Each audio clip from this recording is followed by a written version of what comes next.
What is up, guys? It's your boy Aniki. Today we're doing Jujutsu Kaisen chapter 89. And this one is another one of those high octane, quick, let's get down to business chapters. It's kind of what I think a lot of us like about Jujutsu Kaisen is that since everything or most things are oriented around mission based or objective based interactions, it can expedite a lot of the ways the action is done.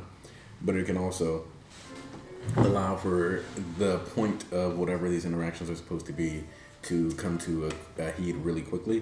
Now, last chapter we left off with all these transfigured humans being, all within the subway system and being there to specifically distract and cause Satoru Goju much deliberation. However, in this chapter, we kind of see him more or less look at the situation, figure out the best way he can go all out as much or as little as possible while doing as much damage as possible.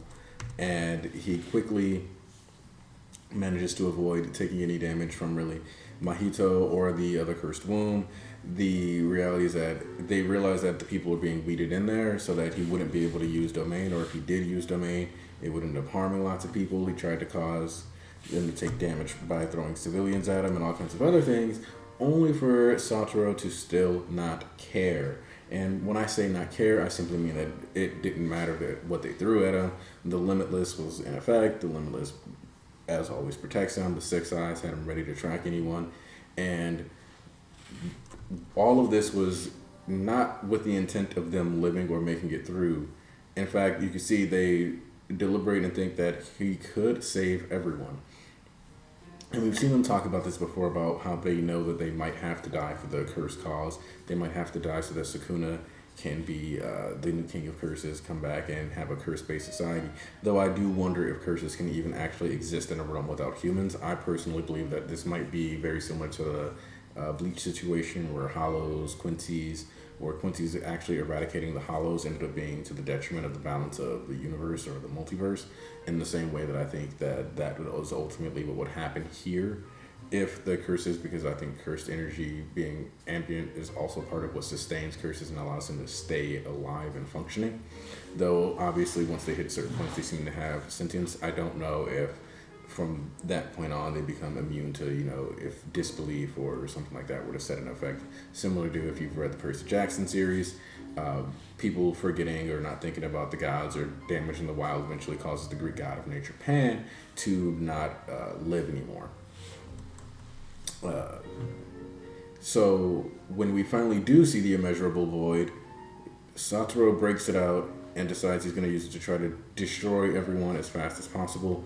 Within what is apparently 0.2 seconds, he gets as many people as possible within the void and basically wipes out the entire transfigured humans' forces, leading to essentially a checkmate, effectively. Yes, it's stated directly here that the various citizens, non-jujutsu sorcerers that were caught within the void for the 0.2 seconds ended up getting like a year and a half worth of data. But it also directly states that they were able to be rehabilitated and released back to live normal lives within 2 months or 2 months later. But this was still enough to allow him to, the special grade curses were free, but it was still enough to allow him to dismantle the lower tiers, making sure that it would just be him versus them, only for what it ultimately comes down to is for Geto to finally throw the box and for us to finally see that Prison Realm was being activated. Now, I still don't know what this does. I don't think, and I read the prequel series, it's not like Prison Realm was necessarily explained in there either. So we're probably going to get a bit of combat system, world building, that kind of exposition in these next couple of chapters to explain what Prison Realm is, how it actually functions, the ramifications for using it, as well as the stipulations besides just depleting a Jujutsu sorcerer. It's probably something along the lines of they just needed him to have used enough cursed energy for a domain, plus taking out a couple hundred or whatever. Actually, it says approximately 1,000 transfigured humans were released. So We know that Satoru took out 1,000 transfigured humans in about 5 minutes, because it says 299 seconds. And we know that he put basically everybody in a state of unconsciousness. We know how powerful Satoru is. Well, we finally get a timestamp. We've seen Yuji, dismantle some of these disfigured humans, but he still has to think about it, and he's always, hesitating. Whereas, Satoru puts down 1,000 of them in 5 minutes. So he's likely getting sealed this next chapter if we're going to go under the assumption that he's been depleted of a lot of cursed energy and that Geto wouldn't go with a plan that does not work. That being said, it could still be a miscalculation. Satoru could be stronger than it's been anticipated. We don't know what's coming yet. So far, this man is untouchable. Obviously, we know that can't be the case, especially when you think about the fact that I think we were specifically showed the flashback where he lost so that we could know specifically that, yes, he is touchable and go from there. But if you guys like this chapter or had anything you wanted to say, let me know. I'm going to keep doing Jujutsu Kaisen chapters. Obviously, these ones aren't as long, but that's because of the nature of the series. I expect as we get into the emotional backlash of when Satoru gets sealed and the ramifications, that we're going to get more back into the psyche of these characters, and it won't necessarily be about what's happening or speculative about how things work when we don't have enough information or examples to set precedent.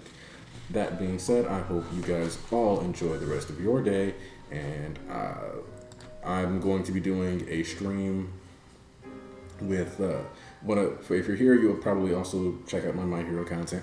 So I'll also be doing a stream next Saturday with Kid Otaku, Wreck-It Rezi, Cameron, aka Turtle Quirk, and Archbishop East, discussing My Hero Academia for this past year. I actually do intend to start have a Jujutsu Kaisen stream come along eventually as well. So if you're interested in that at all, let me know.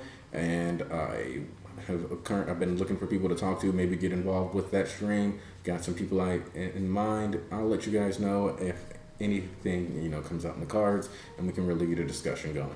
All right. That being said, have a wonderful day. Aniki out.